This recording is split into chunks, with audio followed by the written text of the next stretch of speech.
율법에서 벗어나다, 죽음으로 율법에서 벗어나다라는 말씀으로 하나님 말씀 증거하도록 하겠습니다. 그러니까 로마서 6장을 우리가 함께 나눴고 이제 7장으로 넘어왔는데, 사실은 로마서 6장의 15절의 질문에 대한 답을 6장 15절 이후에 그러니까 죄의 종과 은혜의 종, 그것으로 이제 구분을 지었다고 한다면, 그 질문에 대한 답으로 한 번 더 이 대답을 하는 겁니다. 이번에는 그 남편과 아내에 대한 이해를 가지고 지금 여기에 6장 15절 제가 다시 한번 읽어드리면, 그런즉 어찌하리요 우리가 법 아래 있지 아니하고 은혜 안에 있으니 죄를 지으리요 그럴 수 없느니라. 지금 우리가 법 아래 있지 않고 은혜 아래 있으니까 죄를 짓고 마음대로 살 수 있는가에 대한 질문에 대한 답을 앞서 다시 말씀드리지만 죄의 종과 의의 종으로 구분해서 설명을 드렸다고 한다면, 오늘 다시 혼인관계에 대한 비유를 통해서 우리가 어디에 속한 자고 이제는 더 이상 법 아래 놓여져 있는 자가 아니라 예수 그리스도, 바로 우리 그리스도의 은혜 아래 놓여져 있는 자다라는 것을 오늘 이 비유를 통해서 말씀해 주고 있습니다. 참 재미난 것은 사도 바울은 결혼을 한 적이 없어요. 사도 바울은 스스로 결혼하지 않고 온전히 그 모든 삶을 하나님 앞에 온전히 투신했던 사람이거든요. 그래서 실제 결혼 관계가 없었는데도 불구하고 결혼하지 않았지만 결혼에 대한 이해를 아주 잘 알고 있는 겁니다. 뿐만 아니라 이것은 이제 경험적인 결혼 생활보다도 하나님께서 주시는 이 말씀을 깨닫게 하기 위한 하나님의 지혜 가운데 주시는 은혜인 것 같아요. 그래서 사도 바울은 사실상 그 모든 일상이 온전히 하나님과 우리 주 예수 그리스도와 결혼된 관계로서의 삶의 모습을 가장 잘 보여주고 있기 때문에 오히려 오늘 본문의 예화를 잘 표현하고 있는 것 같아요. 그러니까 정말 내가 내 신랑 되시는 예수 그리스도와 결혼했다면, 그 전까지는 죄의 신부되었던 자가 이제는 예수 그리스도의 신부가 된 자로서 어떤 삶을 살아야 될지를 지금 잘 설명하고 있습니다. 그럼 우리가 1절부터 좀 함께 나눠서 보면 7장 1절입니다. 형제들아, 내가 법 아는 자들에게 말하노니 너희는 그 법이 사람이 살 동안만 그를 주관하는 줄 알지 못하느냐. 지금 법 아는 자들에게 말한다라고 할 때 이 법이 이제 세상 법을 얘기하는 건 아니고요. 그래서 모세오경에 나타나는 율법을 이제 특징해서, 그걸 특정해서 지금 말하고 있는 겁니다. 그래서 이 말을 하는 것 자체가, 대상 자체가 누구냐면 유대인 기독교인들이에요. 유대인인 기독교인들, 그리고 그들과 로마 교회 안에 있지만 유대교적인 가치를 받아들이고 있는 그 유대교적 가치, 그래서 율법에 대한 부분, 십계명에 대한 부분을 일정 부분 받아들이고 있는 그 성도들에게 이 말씀을 하고 있는 거기 때문에 이 법이다라고 이 지칭하고 있는 이 내용 자체가 율법, 바로 우리 하나님의 주신 그 말씀, 십계명이라고 말하고 있는 모세의 율법이라고 말하고 있는 그 계명을, 그 율법을 지금 말하고 있는 겁니다. 그래서 그걸 얘기하면서, 근데 이 법, 너희도 다 알다시피 이 법을 통해서, 이 법이 우리에게 줄 수 있는 것은 육신의 생명이 끝나는 그 순간까지라는 겁니다.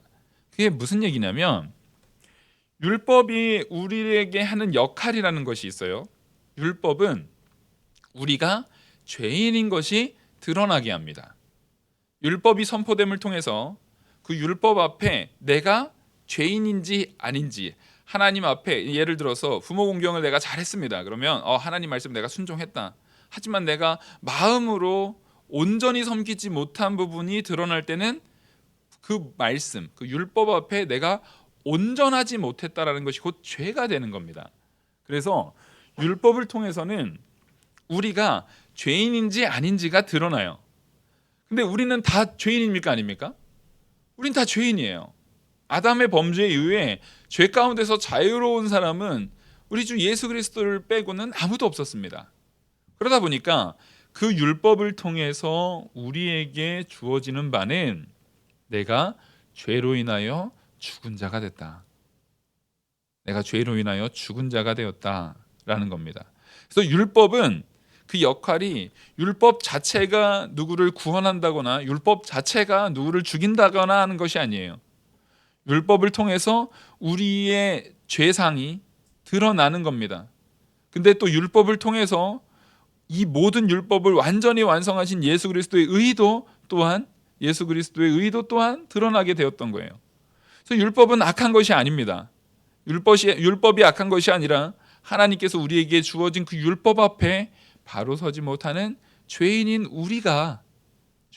우리의 문제가 있었던 거지 율법 자체가 문제가 있지 않다라는 것을 우리는 분명히 알아야 돼요.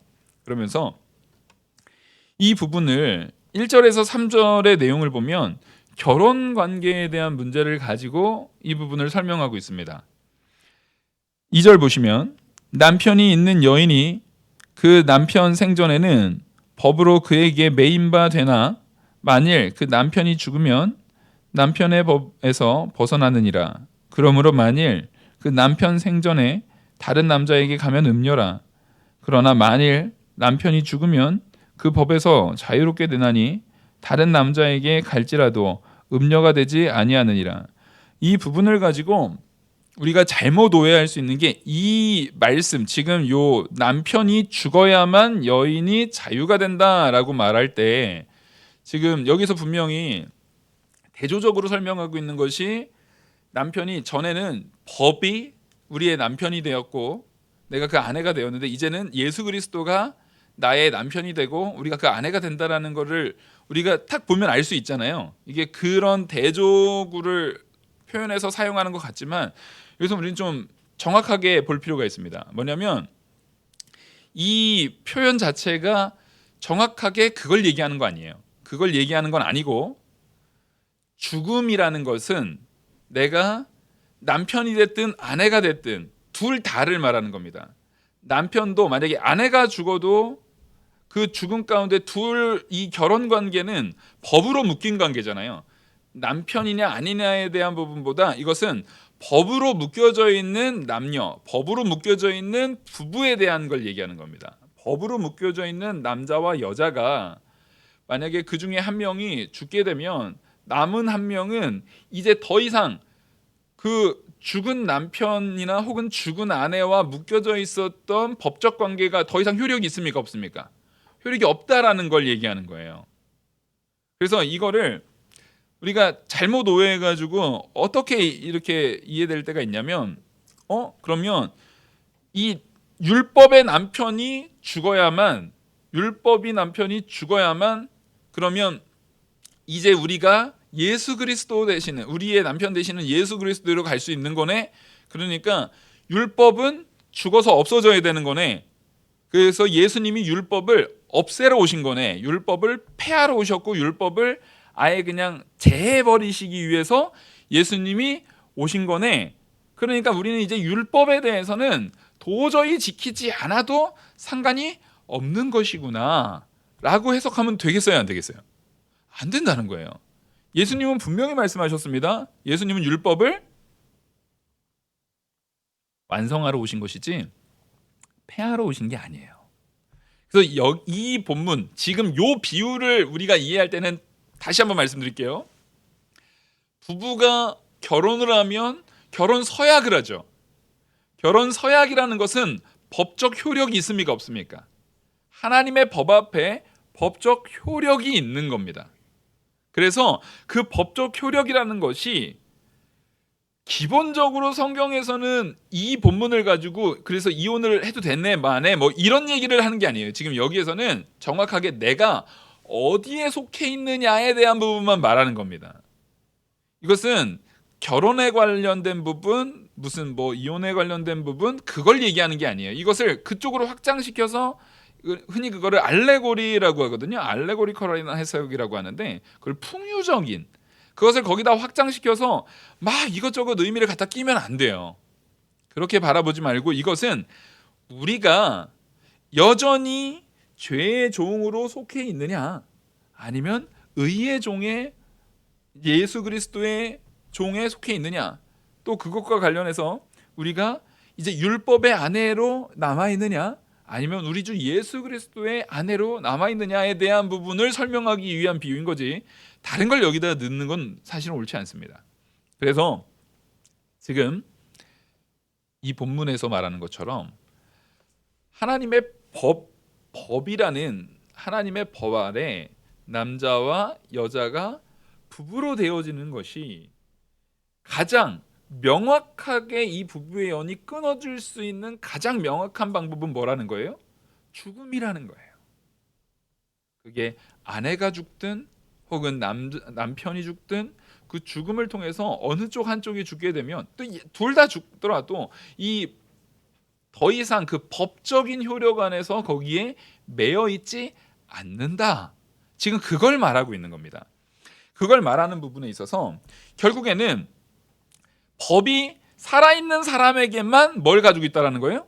구속력을 가지고 있다라는 거예요. 그게 바로 2절 보시면, 남편이 있는 여인이 그 남편 생전에는 그 법으로 그에게 매인바 되나. 그러니까 생전에는 매인바 된다라는 거예요. 그러니까 이 법이라는 것은 살아있는 사람에게만 구속력을 가지지, 죽음은 법의 힘을 깨트려 버린다라는 거예요. 죽음이라는 것은 법의 효력을 이제 더 이상 그것이 효력을 발휘하지 못하도록 한다. 제가 이걸 왜 이렇게 강조해서 얘기하냐면 이게 모든 것의 열쇠이기 때문에 그래요. 이 부분을 잘 깨닫고 오늘 말씀을 들어야 됩니다. 그래서 둘 중 하나라도, 남자가 됐든 여자가 됐든 둘 중 하나라도 죽게 되면은 그 결혼법에서 더 이상 매이지 않고 벗어나게 된다라는 것을 지금 말하고 있습니다. 우리가 여기까지 이제 잘 왔고, 그러면 이제는 우리는 그리스도인이 된다라는 것은 관계의 대상이 변화가 되는 거예요. 그 전까지는 법이 이 법 아래 매여 있는 법의 아내가 되어 있는 상태에서 우리가 이제 관계가 나의 죽음, 그리스도와 함께 연합됨을 통해서 나의 죽음을 통해서 이제 내가 죽었기 때문에 더 이상은 이런 결혼 관계의 법적 효력이 작용합니까, 안 합니까? 작용하지 않아요. 작용하지 않는 거예요. 그래서 더 이상은 그 남편이 그 아내에 대해서 이 죽음이라는 것을 통해서 더 이상 효력에 대한 부분을, 법적 효력에 대한 부분을 가지고 좌지우지하고 나를 주장할 수가 없다라는 걸 지금 선언하고 있는 겁니다. 그러니까 이 바울이 결혼하지 않았는데도 불구하고 이 부분을 가지고 설명한 건 성령의 지혜였던 것 같아요. 성령의 지혜였던 것 같고, 이것이 또 기독교 문화 가운데 이 결혼이라는 것 자체가 이 법적 효력이라는 부분이 가장 강력하게 주어지고 있는 부분이기 때문에 그래요. 왜냐하면 요즘의 결혼 제도하고는 좀 다릅니다. 요즘의 결혼 제도하고는 좀 다른 게, 이 당시의 여인들은 좀 너무 비참한 상황이었어요. 왜냐하면 남편한테 매인자들이에요. 사실상 결혼 관계를 통해서 거의 종의 관계 정도로 들어가게 되는 거예요. 그러니까 요즘 시대의 결혼 관계하고 이것을 1대1로 대응하면 안 됩니다. 사실상 거의 달라요. 거의 달라요. 왜냐하면 이 앞에서 바로 예를 들었던 게 뭐예요? 그 로마서 6장 15절의 답으로서 예를 들었던 게, 네가 죄의 종이냐 의의 종이냐를 예를 들었단 말이에요. 그 종에 대한 부분과 비슷한 맥락에서 사실상 두 번째 예를 드는 거거든요. 첫 번째 예를 들었고 두 번째 예를 드는 거예요. 두 번째 예를 들을 때 그 종하고의 관계 속에 종과 동의어로 지금 사용되는 게 아내라는 거잖아요.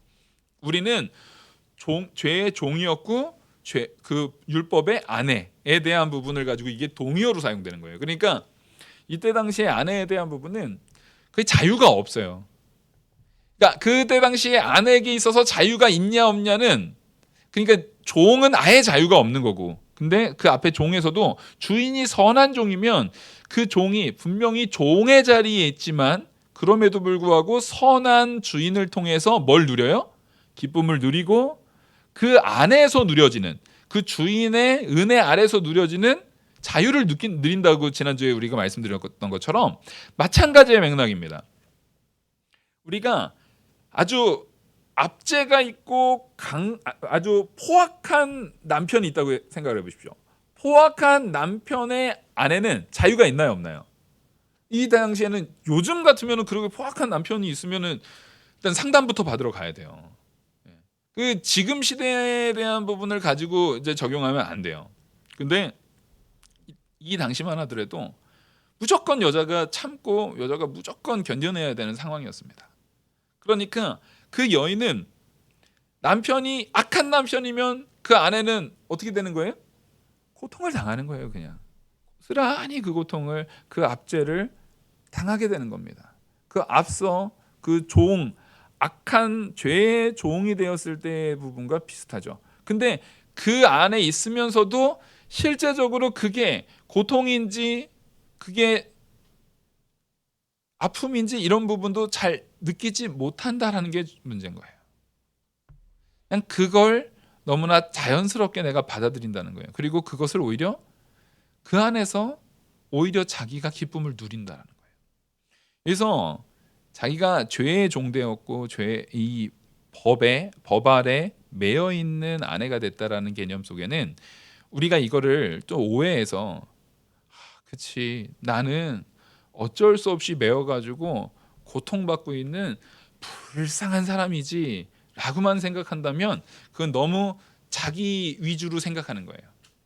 사실은 우리가 죄인 되었다, 우리가 죄의 자리에 놓여져 있다, 법 아래 놓여져 있다라고 말할 때 우리의 행동은 실제적으로 마귀가 내 코를 꿰가지고 억지로 끌고 가는 경우가 많습니까? 내가 원하는 바를 내 기쁨에 의해서 선택해서 그 길로 갈 때가 많습니까? 후자가 훨씬 많아요.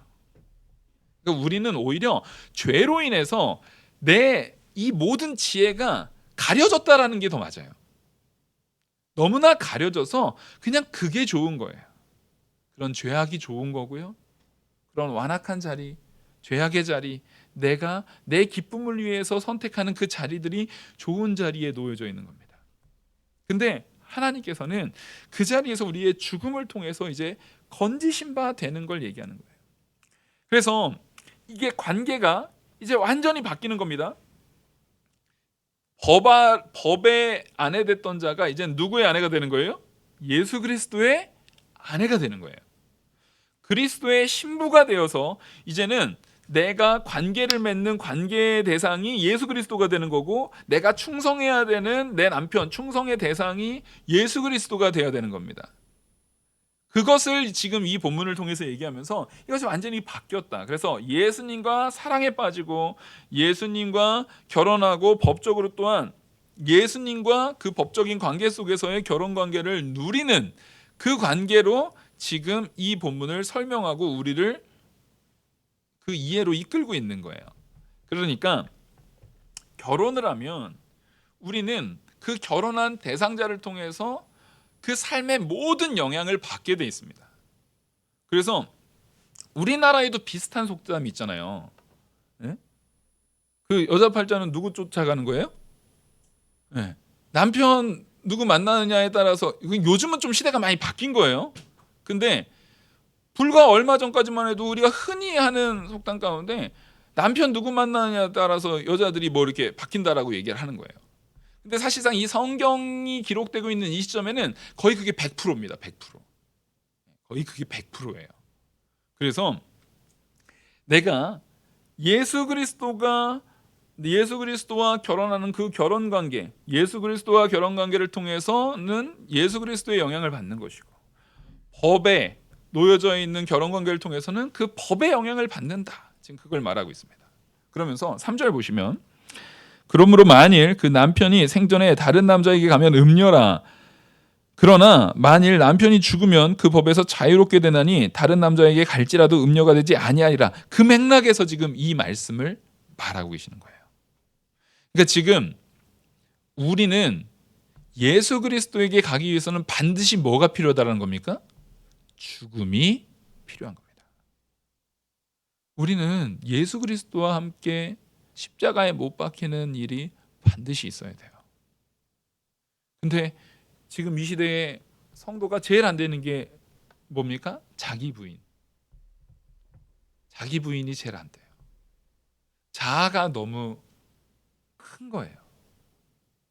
잘하면서 뭐 부족함이 없이 잘하고 내 중심적으로 내가 하고 싶은 거 그 위주로 하면서 잘하고 오냐오냐 잘했고, 근데 희한하게 분명히 오냐오냐 잘한 게 뻔한데 딱 보면 이렇게 보이잖아요. 오냐오냐 잘한 게 뻔한데 누구는 절대 그렇게 생각 안 해요? 정작 당사자는 절대 그렇게 생각 안 해요. 제가 저를 포함해서 100이면 100 다 그래요.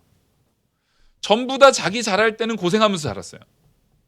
부모님은 엄했고 형제들 통해서 내가 희생을 많이 한 걸로 도대체 머릿속에 왜 그런 착각 속에 빠져 있는지 모르겠지만 그런 착각 속에 언제나 빠져 있어요. 정작 본질은 그렇지 않은데 항상 내가 살았던 내 삶이 제일 어려워요.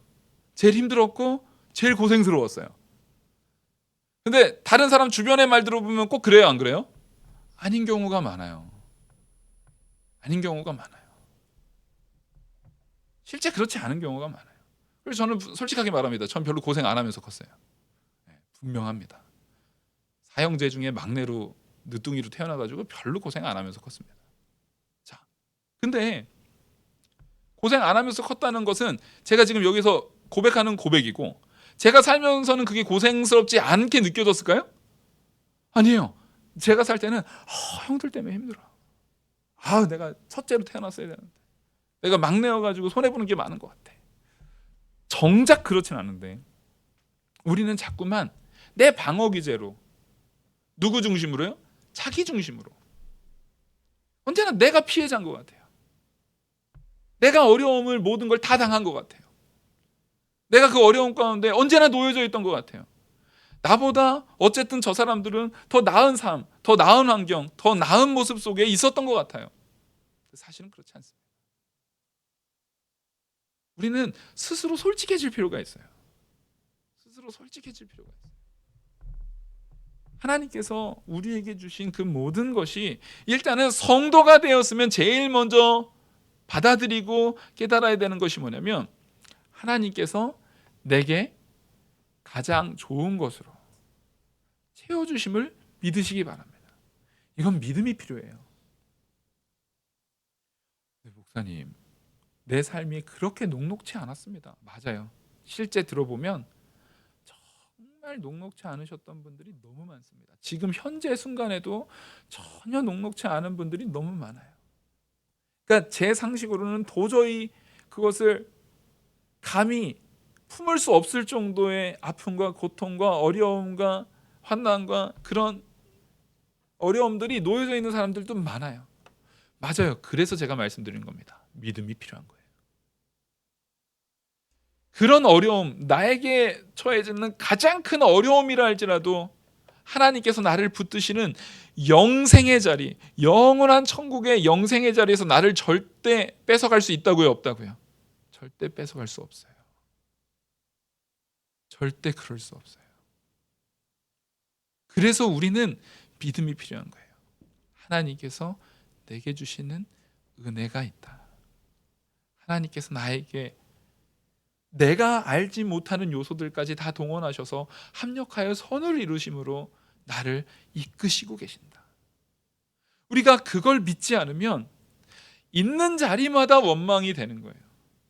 여태까지 내가 죄 그 법 아래 아내 돼가지고 그 고생했는데 결국에는 예수 그리스도의 아내 되면 그 앞에서 또 섬기고 또 고생해야 되겠네, 이런 원망이 나오게 되는 거예요. 여기에는 지금 뭐가 결여됐습니까? 내 신랑 되는 예수 그리스도, 하나님을 향한 사랑이 결여돼 있기 때문에 그래요. 거기에는 여전히 누구만 살아있어요? 나만 살아있어요. 내 자아만 살아있기 때문에 언제나 내가 고생인 거예요. 내가 힘든 거예요. 내가 어려운 거예요. 근데 이 본문을 통해서 예수 그리스도의 아내가 되는 것은 기쁨이라고 분명히 말합니까, 안 합니까? 완전히 관계의 모든 내용이 변화됐다라고 말해요. 근데 이거를 안타깝게도 우리 특별히 여자분들이 더 그러실 것 같은데 결혼하고 나서 내 남편 보면 답답하거든요. 또 남자들도 마찬가지예요. 아내 보면 내가 내가 상상하고 꿈꿨던 그 결혼 생활하고 남자와 여자가 100% 일치할 수가 있을까요? 그런 사람이 있으면 좀 특강을 한번 맡겨야 될 것 같은데 없어요. 그런 척 연기를 하는 걸 수는 있어도 우리가 영원한 천국에서 신랑 되시는 하나님과 신부 되는 우리의 관계를 배제하고는 그런 관계가 있을 수 없어요. 왜? 다 그 안에는 누가 있으니까요? 조금이지만 내 자아가 있어요. 목사님 몰라서 그래. 우리 신랑하고 저는 너무 좋아요. 우리 섹시하고 저는 너무 좋아요. 만약 그런 얘기를 하고 있으면 감사하셔야 돼요. 지금 그분이 참아주고 계시는 거예요. 아멘? 잘 만나신 거예요. 진짜 감사하셔야 됩니다. 하나님께 매일 감사해도 부족함이 없어요. 지금 누굴 잘 만나는 거예요? 남편을 잘 만나신 거고요. 부인을 잘 만나신 거예요. 그분이 지금 속이 썩어 문드러지고 있어요. 참느라고 거의 녹아내렸어요 지금. 이제는 그렇지 않게 하려고 나는 좋죠. 내 마음대로 하니까. 우리 그 관계를 잘 조율해야 돼요. 근데 이게 왜 그러느냐?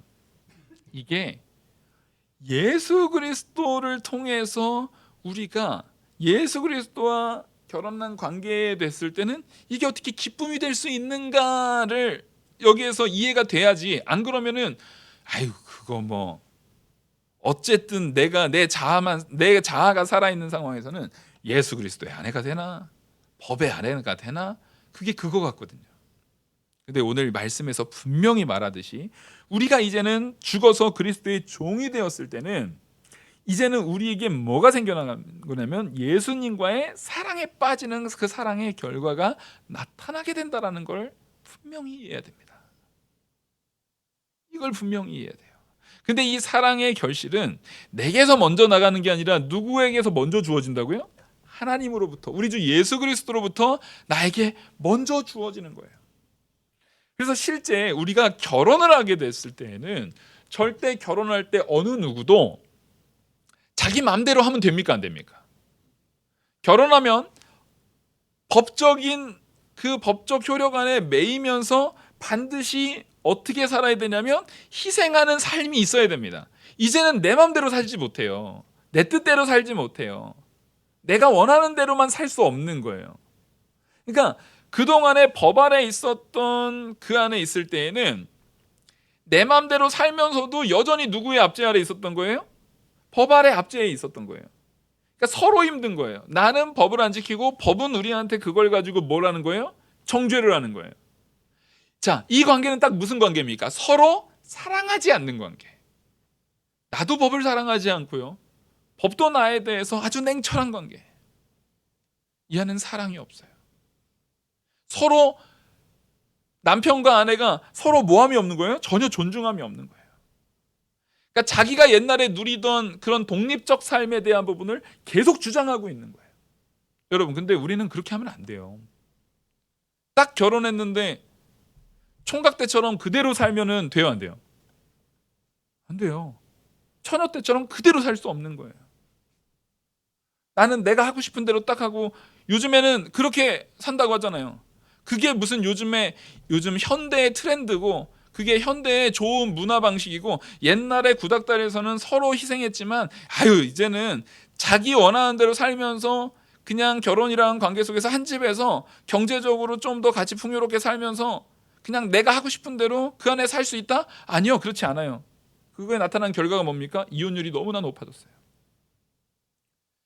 이것은 뭐냐면 하나님께서 나에게 주는 관계 속에서 결혼이라는 것은 지금 하나님이 말씀하고 계시는 겁니다. 내가 이젠 더 이상 내 중심적으로 내 주장을 펼치는 것이 아니라 내 자아에 의해서 내 것을 무조건 주장하는 것이 아니어야 된다라고 말하는 거예요. 그걸 말하는 거예요. 남자들이 결혼해서 제일 잘못하는 게 그런 부분이잖아요. 총각 때 살던 그 자유로움 그대로 하려고 그래요. 기본적으로 여자분들은 이제 생리적으로도 임신을 하게 되고 자녀를 키우되고 그 모성 본능이라든가 이런 것들 때문에 남자보다는 더 자연스럽게 이 가정에 더 충실하게 되고 가정에 더 헌신하게 되는 부분들이 솔직히 이게 참 가르쳐주지 않아도 더 본능적으로 그렇게 되는 것 같아요. 근데 남자들은 죽을 때까지 철이 안 든다 그러죠. 왜냐하면 내가 실제 내가 배불러서 애를 낳지 않거든요. 그리고 내가 옛날에 왕년에 남자들이 제일 많이 하는 내가 왕년에 말이야. 내가 왕년에 말이야. 내가 왕년에 말이야. 이거 많이 나오는 말들이에요. 그게 뭐냐면 언제나 과거에 내가 가장 좋았던 추억들을 하나 딱 걸어놓고 그것을 계속 추억하면서 사는 부분들이 있어요. 근데 그렇게 되면 안 돼요. 거기에는 뭐가 없는 겁니까? 상대를 위해서 내가 희생함이 없는 거예요. 결혼은 이제 혼자만의 선택이 아닌 겁니다. 혼자만의 기준을 가지고 살아가는 것이 아니에요. 그럼 뭘 살아가는 겁니까?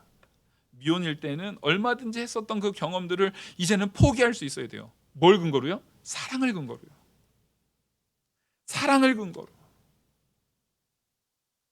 그 사랑의 관계를 근거로 그것을 이제 포기할 수 있어야 돼요. 그러면 그 포기하게 되면은 힘들잖아요. 어렵잖아요. 옛날에 내가 재미났던 거 포기해야 되면은 어려움이 있지만 결혼 관계라는 것은 포기했다고 무조건 어려워지는 것이 아닙니다. 그걸 포기한 만큼 하나님이 채워주시는 사랑의 은혜와 또 그 관계, 부부 관계와 가족 관계에서 나오는 친밀감의 은혜가 우리에게 부여되고 주어지는 거예요. 거기에서 누려지는 결혼 전에는 미혼일 때는 누리지 못했던 참된 기쁨이 거기에서 누려지게 되는 겁니다. 그래서 이제는 진짜 너무 사랑하게 되면 옛날에는 내가 맛있는 걸 먹는 게 좋았거든요. 근데 내가 너무 사랑하게 되면 저 상대방이 맛있는 나는 이걸 별로 안 좋아해도 저 상대방이 맛있는 걸 먹어서 그 맛있는 걸 먹으면서 너무 맛있다라고 하는 것을 보는 것 자체가 뭐한 거예요? 기쁜 거예요. 근데 우리는 이 시간이 너무 짧아요. 연애할 때만 잠깐 그랬다가 결혼하면 다시 땡 하고 돌아가는 거. 그러면 안 돼요. 특히 누구와의 결혼 관계 속에서는요. 하나님과의 결혼 관계 속에서. 그래서 하나님은 이 결혼 관계에 대한 부분을 가지고 여기서 설명을 하는 겁니다. 진짜 그 사랑의 관계를 통해서 사랑의 신비를 느끼라는 거예요. 사랑의 친밀감 덕분에 이제는 자유를 잃는 게 옛날에 내가 총각 때 누리던 자유를 잃어버리는 것이 오히려 부담이나 저주나 어려움이 되는 것이 아니라 기쁨이 되는 신비를 누리라는 거예요. 누구의 은혜로요? 그리스도의 은혜로. 그게 예수 그리스도와 만난 관계 속에서 나타나는 참된 변화인 겁니다. 그래서 사도 바울은 오늘 이 본문을 다시 한번 예시로 들어주는 거예요. 진짜 네가 예수 그리스도와의 관계 속에서 참된 기쁨을 누릴 수 있다라는 것을 보여주기 위한 거예요. 무슨 관계를 통해서요? 사랑의 관계를 통해서. 근데 아까 지난번 바로 첫 번째 예화였던 종에 대해서는 종의 관계 속에서는 주인을 사랑하는 종이라는 게 정확하게 연결이 잘 안 되는 거예요. 그래서 이 부분은 그 관계 속에서 뭘 더 강조하는 겁니까? 사랑이라는 관계를 더 강조하는 거예요. 부부관계 속에서 내가 헌신할 수 있는 거, 내가 더 헌신할 수 있는 거, 진짜 이런 거예요. 나는 이 영화를 별로 이런 장르의 영화를 좋아하지 않아요. 근데 내 아내가 좋아하면 그게 재밌어 보이는 거예요. 그게 즐거운 거예요. 그 음식이 맛있어 보이는 거예요. 함께하는 그 시간 자체가 즐거운 거예요. 왜요? 사랑하니까요. 내 자녀가 사랑하면 그 자녀가 막 얼굴에 뭐 묻히고 막 흘리고 막 이런 게 아이고 젊었을 때 같으면 제가 어렸을 때 제일 힘들었을 때가 우리 첫 조카를 밥 먹였을 때예요. 견딜 수가 없는 거예요. 얘가 입에 넣어주는데 분명히 입에까지 넣어줬는데도 들어갔던 걸 다시 뱉어요. 이렇게 막 이렇게 뱉고 막 얼굴에 묻히고 막 하고 바닥에 떨어지는 게 보는 게 너무 꼴보기 싫은 거예요. 제가 그게. 전 그걸 너무 싫어하거든요. 뭐 이렇게 밥을 떨어지고 막 이런 게 너무 싫어요. 근데 제가 그걸 먹이다가 얘가 하도 이거 못하겠다 보니까 저희 매형은 너무 잘 먹여요. 그리고 떨어진 거 막 주워서 먹어요. 막. 그게 왜 그래요? 삼촌은 그게 안 돼요. 물론 제가 조카를 사랑하지 않은 건 아니지만 아버지가 사랑하는 것만큼의 사랑이 나오지 않기 때문에 그래요. 근데 그 정말 사랑하면 그런 것까지도 너무나 다 기쁜 거예요. 아름다운 거예요. 그런 모든 기쁨이 누려지는 거예요. 우리는 예수 그리스도와의 사랑 가운데 그것을 내 마음에 새겨야 됩니다. 이젠 더 이상 내가 예수 그리스도와 부부관계가 되었다라는 것은 그 전까지는 내가 누렸던 내 기쁨이 이제는 사라지고 오직 예수 그리스도의 영광과 하나님의 영광과 우리 예수 그리스도를 통한 은혜 아래 놓여지는 것이 누구의 참된 기쁨이 되어야 되는 거예요? 나의 참된 기쁨이 되어야 되는 거예요. 왜요? 하나님의 그 사랑이 우리에게 심겨졌으니까요. 이제는 우리가 그 사랑을 통해서 관계와 친밀감과 그 모든 것이 완전히 변화된 사람이 된 겁니다. 우리는 그 사랑 안에 놓여져야 되는 겁니다. 그래서 그 사랑 안에 거하는 자들이 돼야 돼요. 그래서 그전에는 우리가 그리스도인이 율법 아래 이제 더 이상 있지 않다라는 것을, 그전에 내가 율법 아래 있었어도 이제 그리스도인이 된 우리는 더 이상 어디에 있지 않다고요? 율법 아래 있지 않다라는 것을 당당하게 선언하실 수 있어야 돼요. 당당하게 선언하려면 이제는 예수 그리스도를 통해서 누려지는 기쁨이 나에게 참된 기쁨이 되셔야 됩니다. 그 안에는 하나님을 향한 사랑이 회복이 돼야 되는 거예요.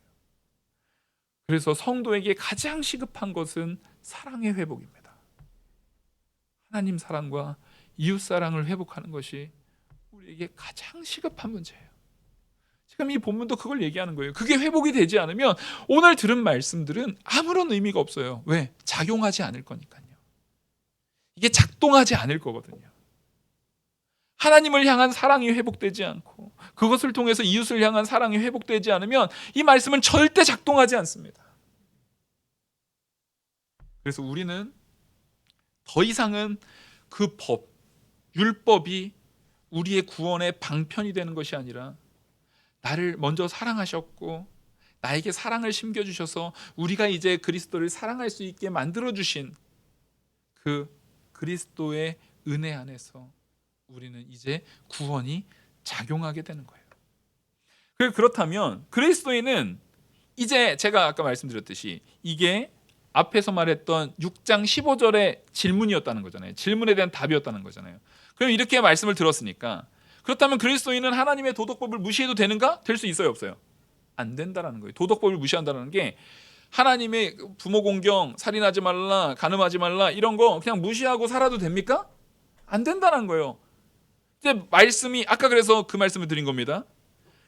이 본문을 율법이 남편인 율법이었던 남편은 이제 죽었으니까 이제 더 이상 그거는 신경 쓰지 않아도 돼라고 해석하면 된다고요, 안 된다고요? 안 된다고요. 그렇게 이걸 적용하면 안 된다고요. 그래서 이것을 가지고 우리가 이제 도덕법은 안 지켜도 되지. 아니요. 우리는 오히려 반대가 되는 거예요. 자, 보십시오. 예수 그리스도를 통해서 이제 기쁨의 방향이 달라졌어요. 그 전까지는 뭐가 기쁜 거예요? 내 자아가 기뻐야 돼요. 내가 좋은 게 좋은 거예요. 내가 맛있는 게 맛있는 거예요. 내가 즐거운 게 즐거웠던 거예요. 근데 이제는 완전히 바뀌어서 그분이 우리 주 예수 그리스도께서 기뻐하시는 게 기쁜 거예요. 예수 그리스도께서 즐거우신 게 즐거운 거예요.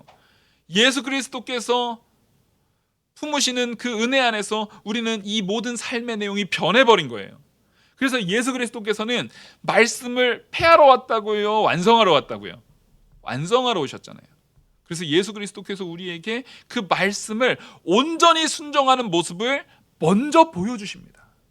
먼저 솔선수범해서 보여주셨어요. 그러면 그 말씀대로 예수님이 하셨던 그 말씀대로 우리가 순종해 나가야 되는 거예요. 그 말씀대로 우리가 순종해 나감을 통해서 이제는 우리가 그분 예수 그리스도가 기뻐하시는 그 기쁨, 우리가 온전히 말씀을 순종하는 그 기쁨 안에서 참된 기쁨을 누리는 거예요. 그러니까 더 이상 예수 그리스도의 신부가 된 우리는 말씀을 순종해 나가는 게 괴로움이어야 돼요? 기쁨이어야 돼요? 기쁨이어야 돼요. 그게 괴롭다면 지금 내 상태가 뭔가 문제가 있는 거예요. 또 이런 질문을 할 수 있어요. 내가 은혜로만 구원받아서 버림받지 않는다고 생각하면은 거룩한 삶의 모든 것을 다 잃어도 거룩하게 살지 않아도 그렇게 살 필요가 없잖아. 그 딱 구원파적인 생각이죠. 어차피 구원받았는데 우리가 거룩하게 살려고 애쓸 필요 없잖아.